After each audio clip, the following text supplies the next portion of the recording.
Imagine this. You open your eyes, but it's not the sound of your phone's alarm. Instead, you wake up to the sound of a river's calm, steady flow. That river, the Nile River. The air is dry and hot, parched, and at the same time, golden sunlight spreads everywhere. You sit up slowly and realize something is very strange. There's no electricity, no internet, no trace of modern life. And in that moment, you realize you're no longer in your own century. You're living thousands of years ago in ancient Egypt. Welcome. Now, here's a question for you. If you had been born here, would your life be extraordinary or ordinary and difficult? Now, take a deep breath, because now your new life is beginning. The day starts very early, not because you want to, but because you have to. The sun is rising, and in this world, the sun's position determines everything. No technology, no conveniences, no comfort you're used to. If you're like most people, which you probably are, you're a farmer. Not a pharaoh, not a priest, not even someone important, just one among millions. You live in a small mud brick house. It's cool inside, built to shield you from the scorching heat outside. But it's simple, very simple. No luxury, no comfort, just a struggle to survive. You step outside barefoot. The ground is already warm, and you realize what the most important thing in your life is, something you can't control: the Nile River. In ancient Egypt, the Nile wasn't just a river, it was life itself. It flooded every year, and this flood determined everything. If the water rose just right, it left behind fertile soil. Crops would grow, people would survive.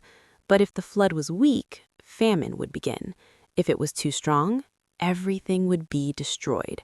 Now think about this. Your food, your future, your life, all dependent on a river's behavior. Would such a life feel safe to you? Or would you live every day with a quiet fear inside you? So what do you eat? Forget everything about the modern world. No restaurants, no choices, no variety. Your daily meals are very simple: bread and beer. Yes, beer. In fact, back then, beer was safer than water. It was thick, nutritious, and consumed by everyone. Along with that, you'd eat onions, garlic, legumes, and sometimes fish from the Nile. Meat? Almost none. Only for the wealthy or on special occasions. Now, be honest. Could you endure eating almost the same things every day for the rest of your life? No choices, no variety, just survival. But the most serious part is just beginning. Life in ancient Egypt wasn't just about what you ate or where you lived. It was about who you were, because society had a very rigid hierarchy. At the top was the pharaoh, not just a ruler, a living god. Below him were the priests, scribes, and officials, then the artisans, and at the very bottom, farmers, laborers, slaves. And here's the grim reality. You don't choose your place. You're born there. You grow up there, and most people stay there their whole lives. Now think about your own life. If you had no freedom of choice, would you have been the same person? But there was a way out, a rare but powerful path: becoming a scribe. Scribes could read and write, which was extremely rare at the time. They didn't work under the sun, they worked in the shade. They were respected, they were protected, they were even considered powerful. But it wasn't easy. It required years of education, discipline, and opportunity. Now here's an important question for you. If you had the chance, would you dedicate your years to education for a better life? Now, something that might surprise you. The ancient Egyptians were obsessed with cleanliness and grooming. It wasn't just for appearances, it was for survival. They bathed regularly, they used oils and perfumes, they made soap from plant and animal fats. Both women and men wore makeup. The black pigment they applied to their eyes wasn't just for aesthetics. It protected against the sun and prevented infections. They shaved their hair, they wore wigs. In fact, they were cleaner than many later civilizations. Think about it. thousands of years ago, and yet they were aware of so many things. But life wasn't just about work. People found ways to have fun. They played board games like Sonnet. They listened to music and watched people dance. They told stories and laughed. And of course, the Nile wasn't just a source of life. It was also a source of peace. Swimming, boating, small joys. Even in one of the oldest civilizations, people needed to be happy. Now I ask you, in such a limited life, what would make you happy? And now we come to the most powerful part, faith. In ancient Egypt, religion was present in every moment of life. They believed in over 1,000 gods, but most importantly, life after death. To them, this world was temporary.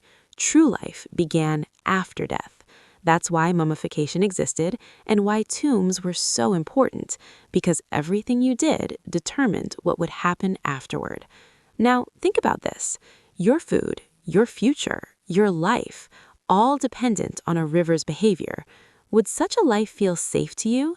Or would you live every day with a quiet fear inside you? When you died, everything didn't end. In fact, it began. Your heart was placed on a scale. It was weighed against a feather. If your heart was light, pure, you went to heaven. But if not, everything ended forever. A single mistake, and there was no going back. Living with such a reality, would it bring you peace or fear? Let's be honest. Life in ancient Egypt wasn't easy. Hot, exhausting, tough. Long working hours, little food, disease, short lifespans. But at the same time, there was order, there was meaning, there was a connection to nature. People knew their place, there was a purpose. And this brings us to a very important question. A simple but meaningful life, or a complex but empty life? Which would you choose?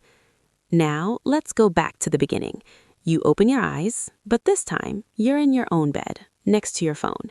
You're in the modern world, but your mind is still in ancient Egypt. You now know that it wasn't just about pyramids and pharaohs. It was about survival, faith, order, and meaning. And before you go, ask yourself one last question. If you really had a choice, would you stay in the modern world, or would you go to ancient Egypt? History isn't just something we learn. Sometimes it's what helps us understand ourselves.